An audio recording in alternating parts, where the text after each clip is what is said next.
안녕하십니까. 고려대학교 행정학과 윤성식입니다. 오늘은 행정학 원론 7강입니다.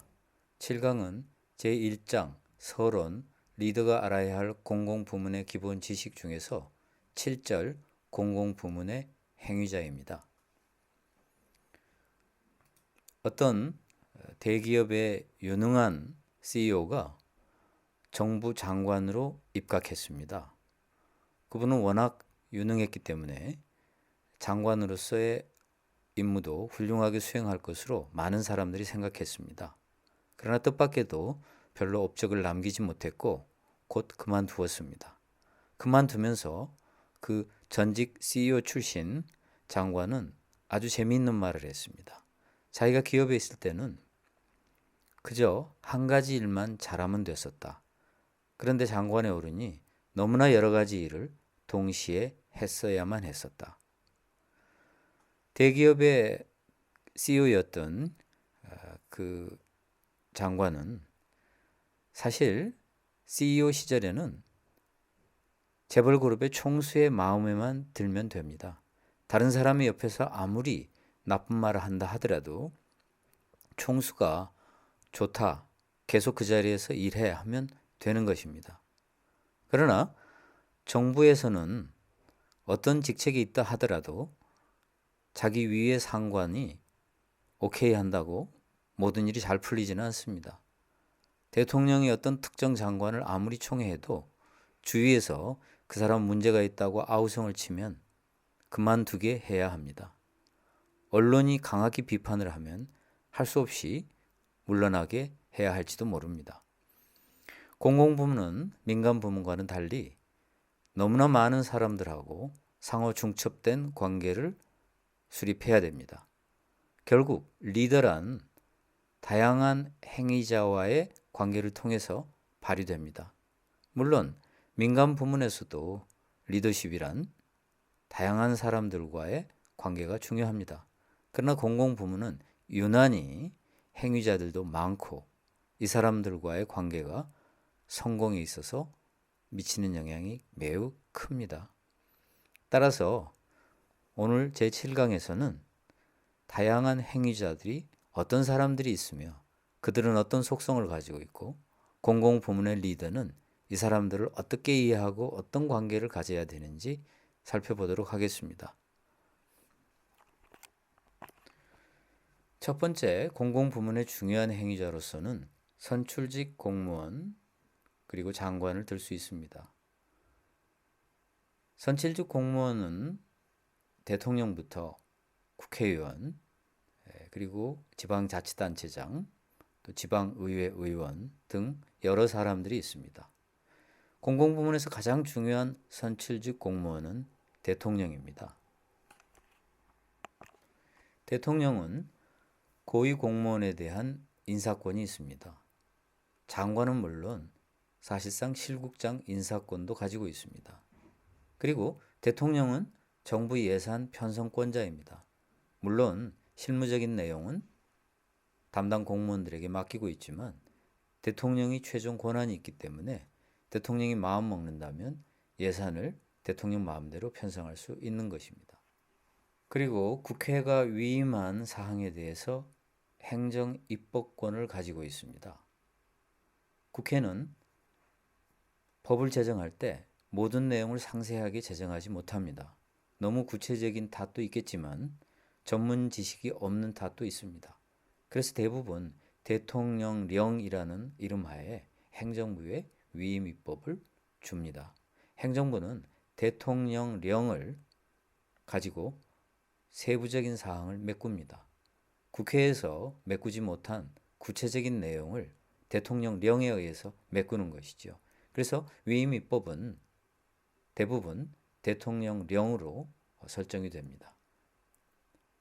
따라서 위임 입법의 권한도 대통령에게 있는 것입니다.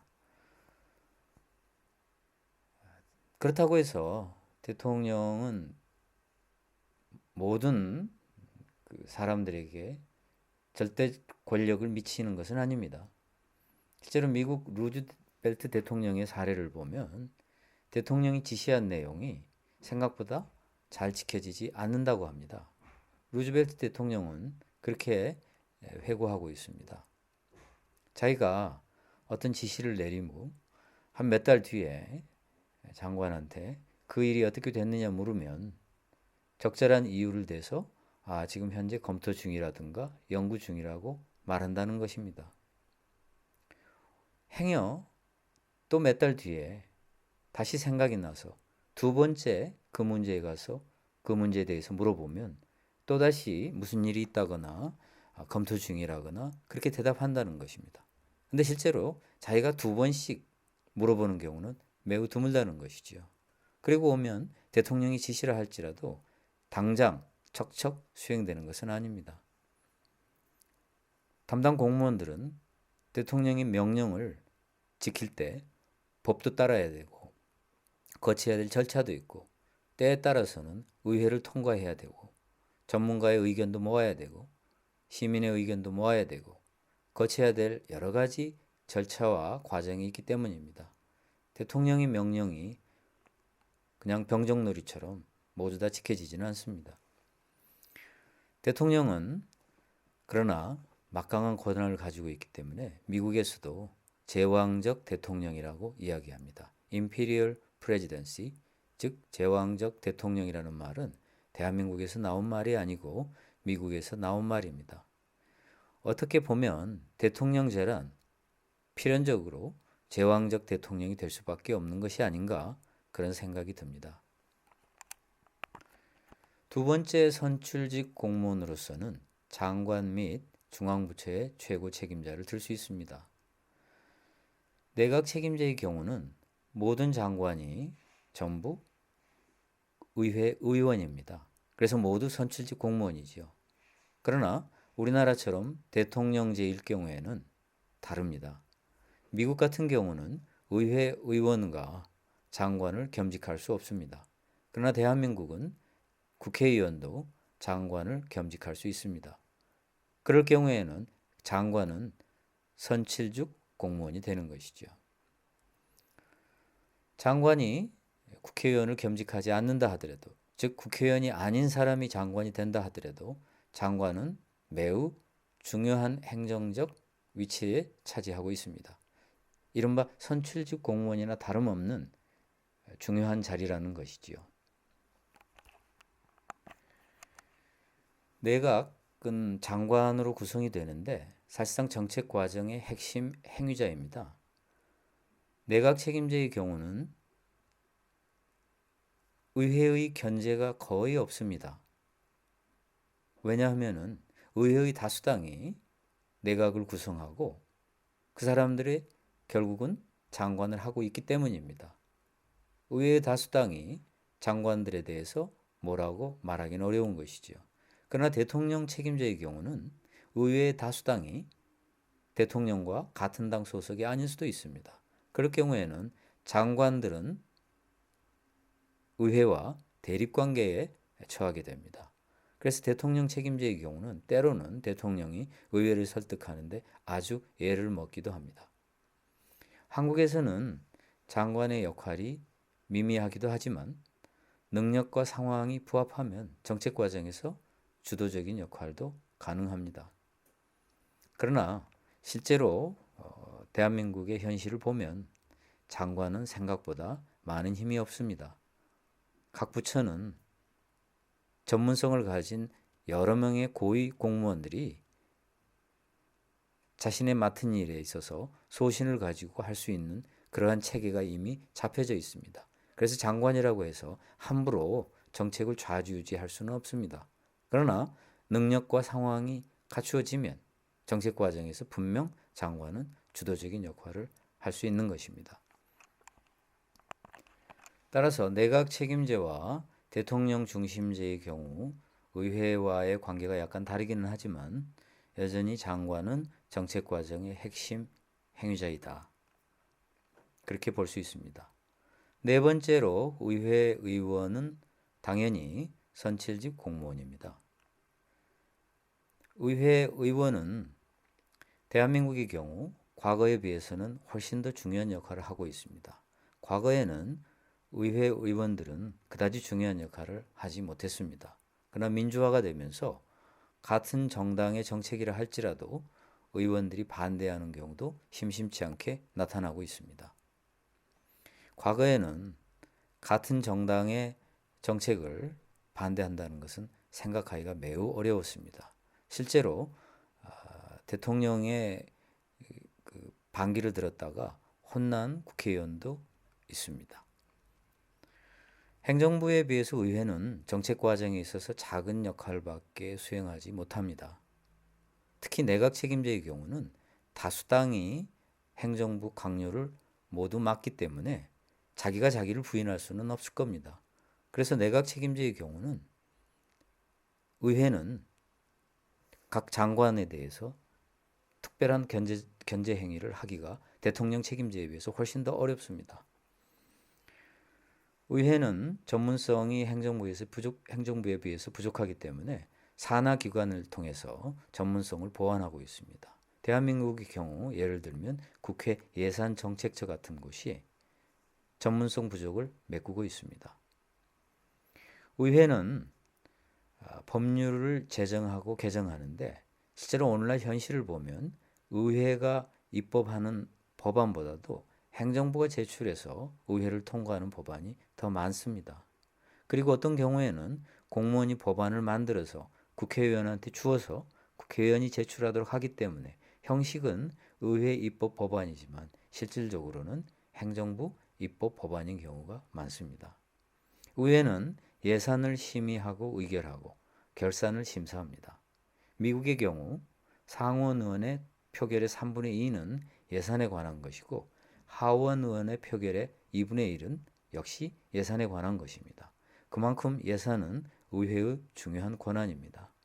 또 의회는 국정조사권과 국정감사권이 있기 때문에 행정부의 어떤 행위에 대해서도 자료 제출을 요구할 수 있고 설명도 요구할 수 있습니다. 그래서 사실 국회의원이 마음만 먹으면 막강한 권한을 행사할 수 있지만 실제로는 행정부에 비해서는 여전히 그 역할이 작고 전문성 부족 등으로 인해서 한계가 있는 것은 사실입니다.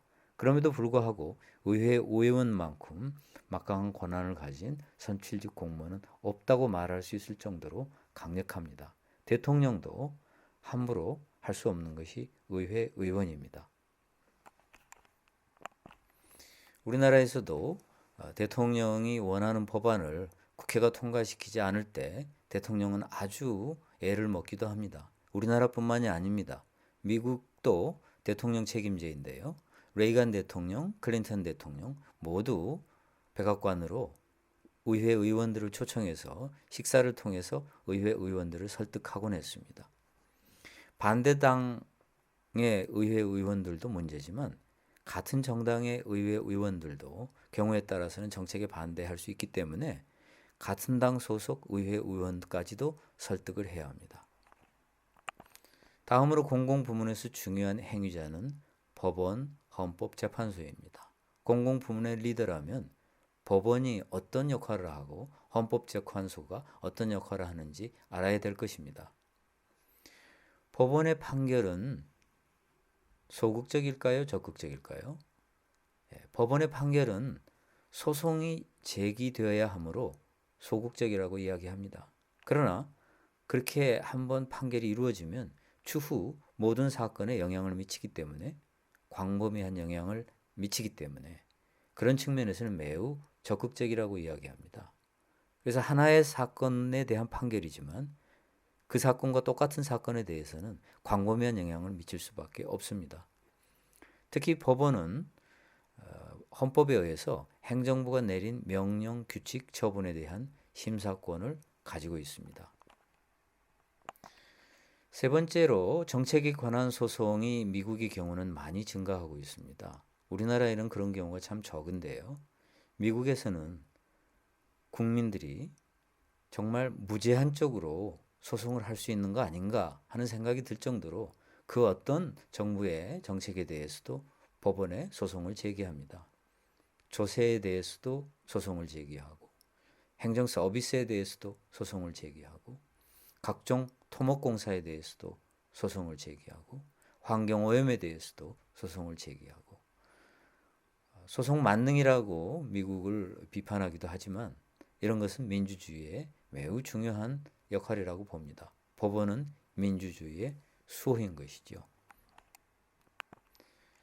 네 번째, 미국의 경우는 헌법에만 근거한 소송이 가능합니다. 예를 들면 미국의 헌법에는 행복 추구권이라는 것이 있습니다. 행복 추구권에 근거해서 국민들이 소송을 제기하기도 합니다. 교도소에 수감되어 있던 죄수들이 교도소의 너무나 열악한 환경 때문에 자신의 행복 추구권이 침해되었다고 소송을 건 사례가 있습니다. 법원은 교도소 죄수 1인당 몇 평방미터의 공간을 확보해야 한다고 판결을 내렸습니다. 법원의 이러한 판결은 매우 강력한 부대 조항을 달고 나오는 경우가 많은데요. 예를 들면 몇 월 며칠까지 반드시 시행해야 한다.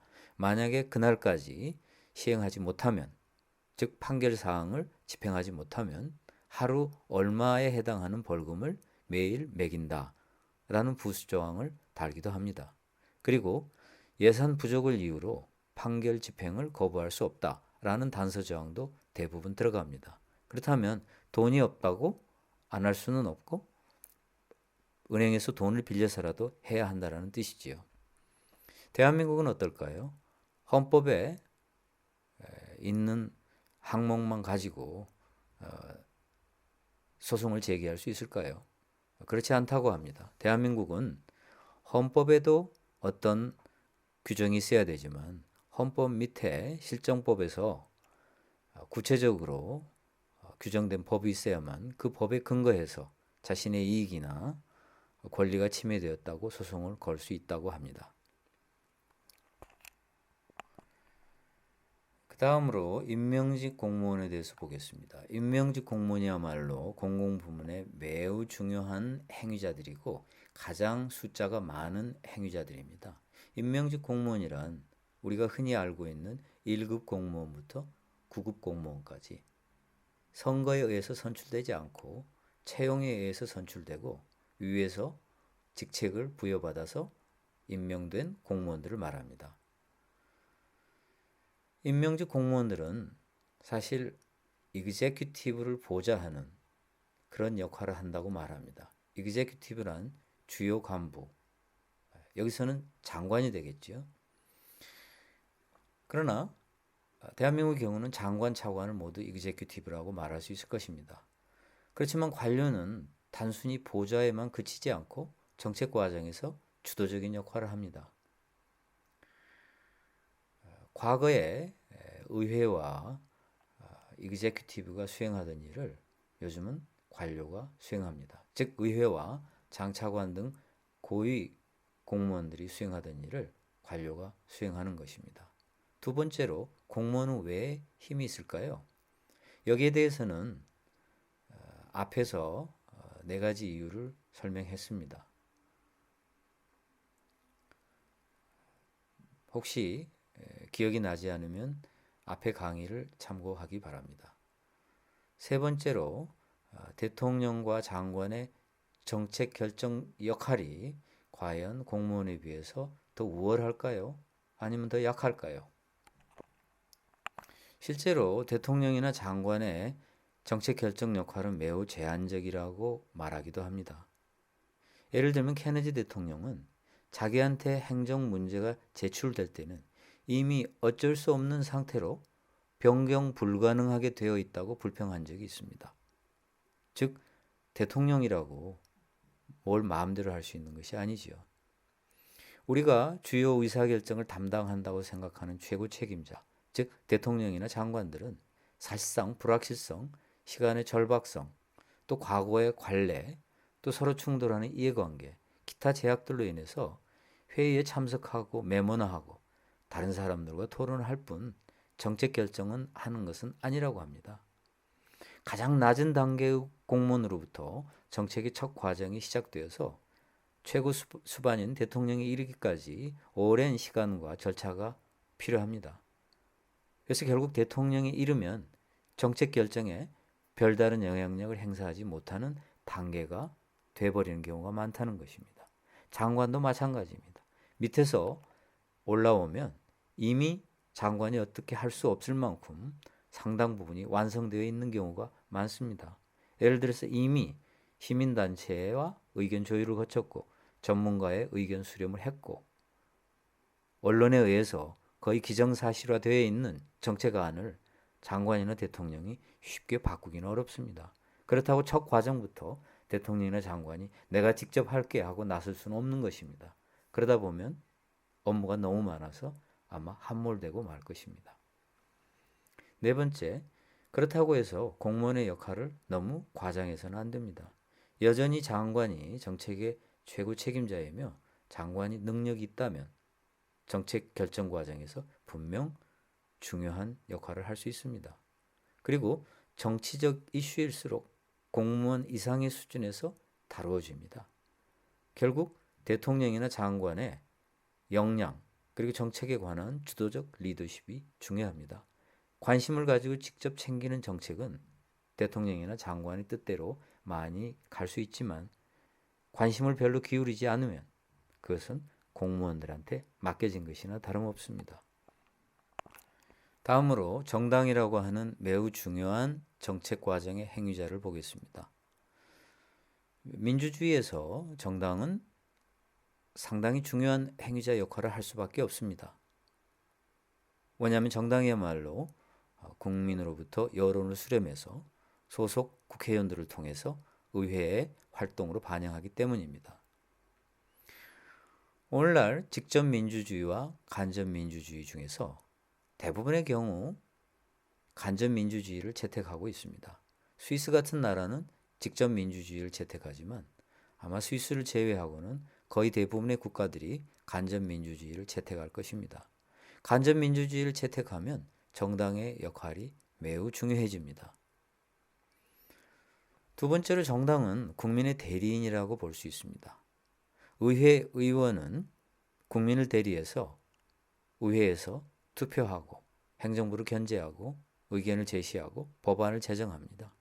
그러나 국민의 대리인인 의회 의원들이 제 역할을 하려면 정당이 제 역할을 할 수 있어야 됩니다. 사실상 정당도 의회 의원들로 구성되어 있기 때문에 국민의 대리인이라고 볼 수 있습니다. 오늘날은 정책 정당을 강조합니다. 정책 정당을 위해서 정부의 지원금을 받는 정당의 경우는 별도의 법인으로 정책연구소를 설립하도록 의무화가 되어 있는 게 대한민국의 현재 법 규정입니다. 그래서 정부 지원금을 받으면 반드시 정책연구소가 있습니다. 정당의 미래는 과연 어떻게 될까요? 오늘날 인터넷과 전자민주주의의 덕택으로 직접 민주주의 요소가 획기적으로 증가하고 있습니다. 어떤 학자는 미래에는 정당이 소멸할 것이다 이렇게 예측하기도 합니다. 만약 정당이 제 역할을 못한다면 정당은 점점 힘을 잃을 것입니다. 요즘에는 심지어 인공지능이 정당보다 더 낫다라는 그런 우스갯소리도 나옵니다. 사실 인공지능이야말로 수많은 국민들의 의견을 아주 효과적으로 짧은 시간 안에 수렴할 수 있습니다. 그리고 아주 정직하게 요약할 수 있습니다. 그리고 매우 유능한 정책 제안자의 역할을 할 수가 있습니다. 어떻게 보면 정당보다도 인공지능이 더 나은 정책 행위자가 될 수 있겠지요. 더 나은 국민의 대리인이 될 수 있으리라고 봅니다. 민주사회에서 이익 집단은 최근 들어서 급격하게 등장한 정책 과정의 행위자들입니다. 이익 집단의 대표적인 사례는 기업과 노조입니다. 우리는 노조는 이익 집단으로 보지만 기업은 이익 집단으로 보지 않는 경우가 많습니다. 그러나 기업과 노조 둘 다 매우 중요한 이익 집단입니다. 기업은 이익을 추구합니다. 그래서 당연히 이익 집단이 될 수밖에 없겠지요. 이익 집단은 정책 과정에서 핵심 행위자가 될 수 있다고 합니다. 왜냐하면 첫째, 그들은 지식을 가지고 있습니다. 오직 그들만이 알 수 있는 정보가 있습니다. 둘째, 재정 면에서 튼튼한 경우가 많습니다. 예를 들어서 미국에서 가장 강한 힘을 가지고 있는 집단 중에 하나인 의사들의 집단, 매우 의사들이 부유하기 때문에 재정도 탄탄합니다. 그리고 선거 시에 자신의 견해에 찬성하는 정치인들을 지지하고 투표할 수가 있기 때문에 또 강한 힘을 발휘합니다. 이익 집단은 소수지만 모래알처럼 흐트러져 있는 국민보다는 단결력이 강하므로 오히려 정치인들은 다수의 모래알처럼 흐트러진 국민보다도 이익 집단에 더 신경을 쓰기가 쉽습니다. 이익 집단은 다원주의적 관점에서는 긍정적이라고 이야기합니다. 이익 집단은 우리가 이익을 추구하는 집단이라서 사회에 해를 끼친다라고 부정적으로 보기 쉬운데 그렇지 않다는 것이죠. 정책이란 다수 이익이 서로 타협되고 조정되어서 나타난 최후 산물이라고 생각하는 다원주의 이론은 이 집단의 역할을 긍정적으로 볼 수밖에 없습니다. 정부는 무엇이 사회 전체를 위해서 바람직한지 그 가치를 정립하려고 애쓸 필요도 없다. 이 집단 간의 자유로운 경쟁과 토론의 장만 열어주면 이 집단들이 결국은 어떤 합의에 도달할 것이다. 정부는 그 사이에서 조정자 역할만 하면 된다는 것입니다. 이익 집단과 정부의 바람직한 관계는 뭘까요? 가장 바람직한 관계는 이익 집단과 정부가 양자 간의 긴밀한 파트너십을 유지하는 것이라고 합니다. 그리고 이러한 파트너십은 장기적이고 일관된 정책을 가능하게 한다고 합니다. 정부가 지나치게 약하거나 아니면 이익단체들이 너무나 분열되어 있거나 하면 정책에 있어서는 최악이라고 이야기합니다. 수많은 좁은 목표를 가진 이익 집단이 존재하면 정부는 이들과의 관계에 있어서 매우 애를 먹는다고 합니다. 그것보다는 다양하고 유사한 이익으로 구성된 통합 집단이 존재하는 것이 더 좋다고 합니다. 그러면 정부는 이 통합 집단과 관계가 훨씬 더 단순하기 때문에 사회 통합의 비용이 훨씬 더 적게 소요되는 것이죠. 그래서 수많은 좁은 목표를 가진 이익 집단들로 분열되어 있는 것보다는 다양하고 유사한 이익으로 통합된 집단이 정부에게 있어서는 훨씬 더 좋은 파트너라는 것입니다. 이익 집단의 요구에 너무 민감하게 대응하면 오히려 안 좋다고 합니다. 사회 요구에 민감한 정부는 사회 전체의 복지를 약화시키면서 소수 그룹에 혜택을 주게 된다는 것이죠. 그래서 효과적인 정책 결정을 위해서는 정부가 어떤 사회 압력으로부터 어느 정도는 차단될 필요가 있다는 주장도 있습니다. 따라서 무조건 이익 집단들의 요구를 그대로 받아들이고 수행하려고 하는 것은 바람직하지는 않는 것이죠. 아시아의 준권위주의적인 정권이 집단의 요구에 저항할 수 있는 제도를 갖추었기 때문에 오히려 경제 발전을 이룰 수 있었다라는 주장도 바로 이러한 맥락에서 나오는 것입니다. 그래서 사회 요구에 민감하지 않고 길게 보고 사회 전체의 복지를 위해서 정책을 추구했던 정부가 더 좋은 정부라는 것입니다. 다음으로 시민단체에 대해서 설명하겠습니다. 시민단체는 NGO, Non-Governmental Organization이라고 흔히 이야기합니다. 시민단체는 조직화된 시민사회라고 볼 수가 있습니다. 모래알처럼 흐트러진 시민은 힘을 쓰지 못합니다. 그러나 NGO로서 조직화된 시민들은 큰 힘을 발휘할 수 있습니다. 앞에서 여러 번 이야기했듯이 시민사회가 시장 실패와 정부 실패의 대안이라면 시민단체가 바로 그 주도적인 역할을 할 수 있을 것입니다. 따라서 조직화된 시민사회는 시장 실패와 정부 실패의 대안으로서 우리 사회의 중요한 사회 간접 자본이라고 볼 수가 있습니다. 도로와 터널과 철도처럼 시민단체도 우리 사회의 중요한 인프라라고 볼 수 있는 것이죠. 시민단체의 주 기능은 견제와 감시라고 이야기를 합니다. 그러나 오늘날에는 정책 결정 과정에 참여하고 때로는 갈등을 조절하기도 합니다. 예를 들어서 대한민국의 의학 분업이 한때 굉장히 시끄러웠었는데요. 그 의학 분업을 초기에 합의안을 만들었던 것은 시민단체였습니다. 정부가 나서서 의사와 약사들의 의견을 조정해 보려고 했지만 실패했고 시민단체가 나섰을 때 비로소 합의점에 도달했었습니다. 물론 다시 집행 과정에서 이 합의는 깨지고 격렬한 대립이 있었지만 시민단체가 의사와 약사의 합의를 끌어낸 것은 매우 중요한 성과라고 볼 수 있습니다. 오늘날 현대에 와서 싱크탱크라고 불리우는 즉 Research Organizations, 연구를 전문으로 하는 단체의 역할이 매우 중요해지고 있습니다. 이들의 정책 영향력은 계속 증가하고 있는데요. 정책 과정에서 아이디어를 내는 그런 차원을 떠나서 요즘은 집행 과정에서도 관련되고 그리고 심지어는 평가 과정에서도 관련됩니다. 그러나 여전히 중요한 것은 중요한 아이디어의 제안입니다. 싱크탱크는 보수 싱크탱크와 진보 싱크탱크가 있습니다. 주로 연구소의 형태를 지니고 있는 경우가 많습니다. 그러나 꼭 연구소가 아닌 싱크탱크도 있는데요.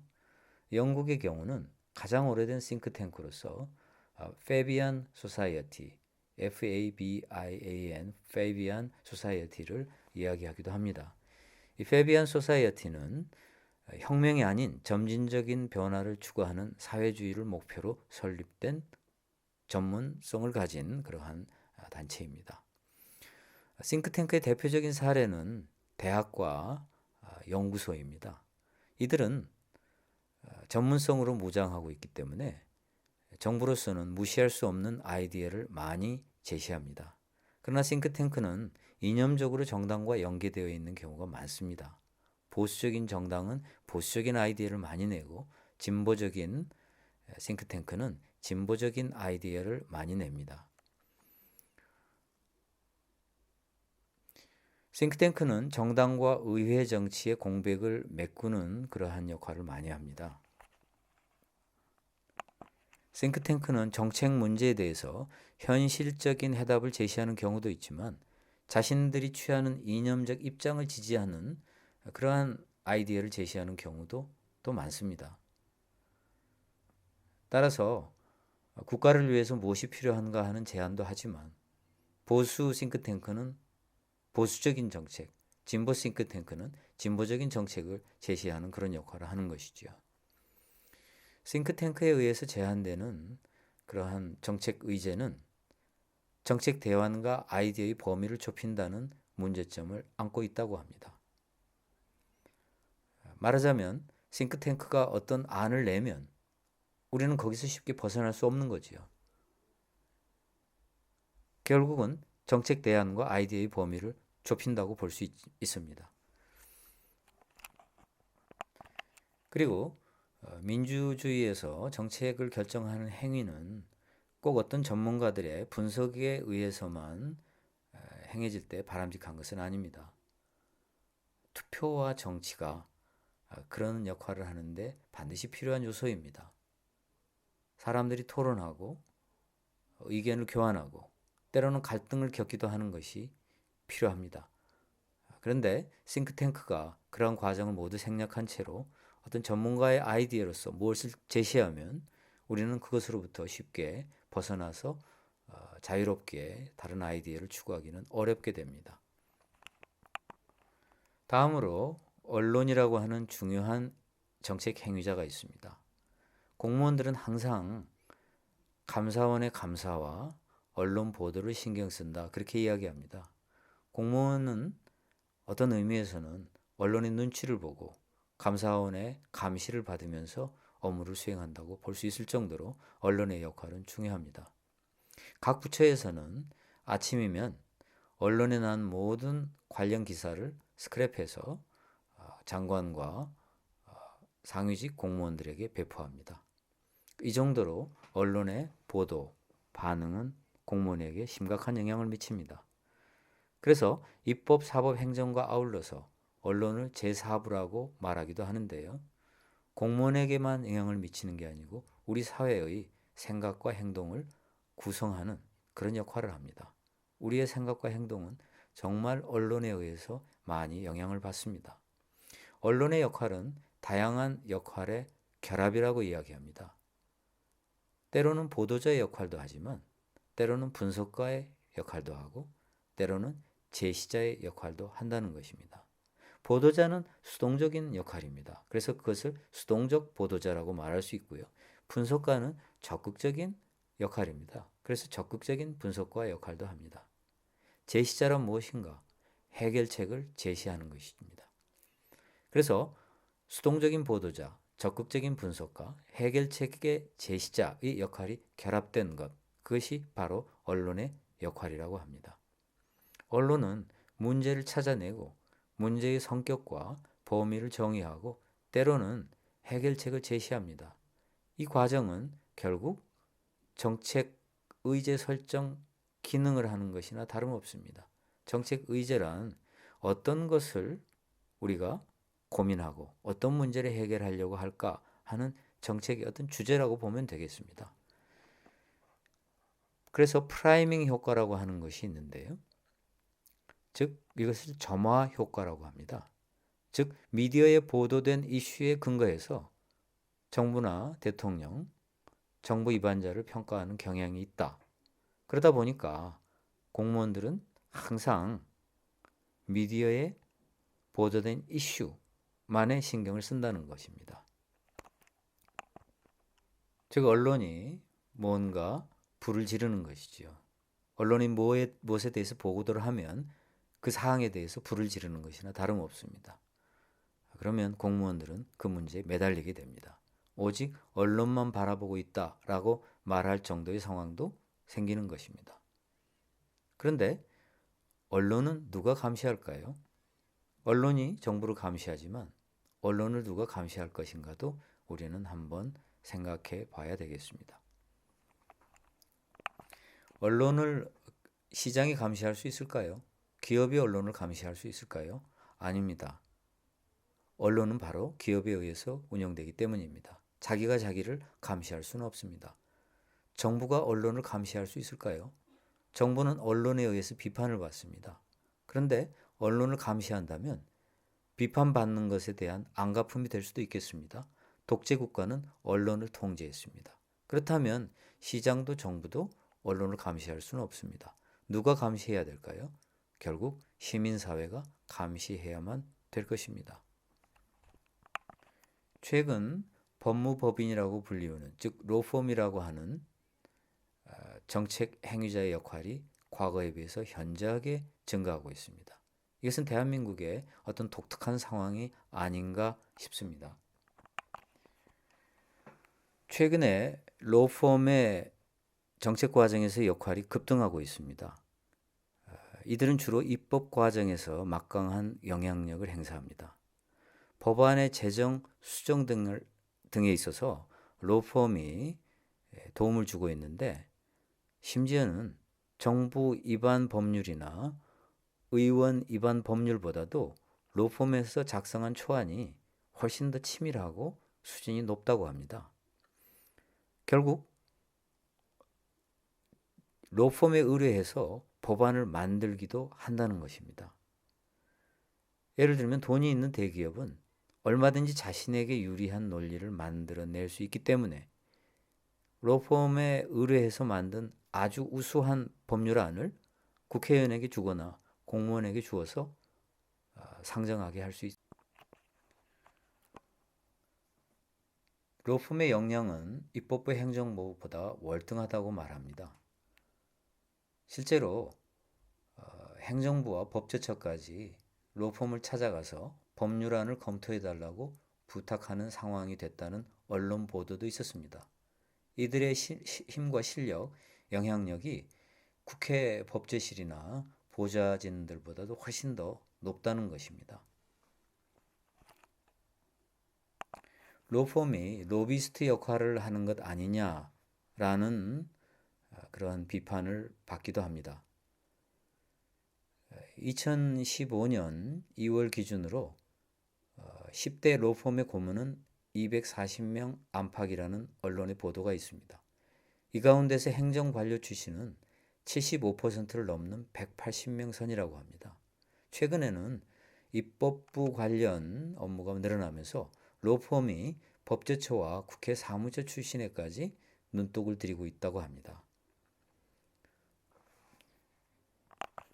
이상으로 우리는 다양한 정책 과정의 행위자들을 보았는데요.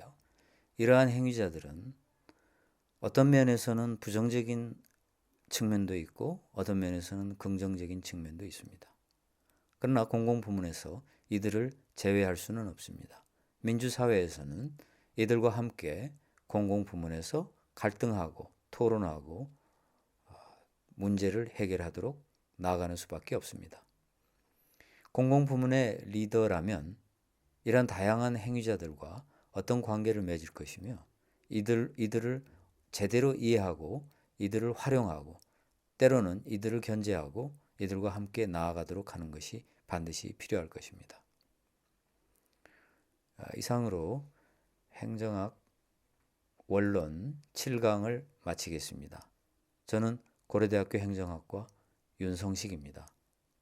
감사합니다.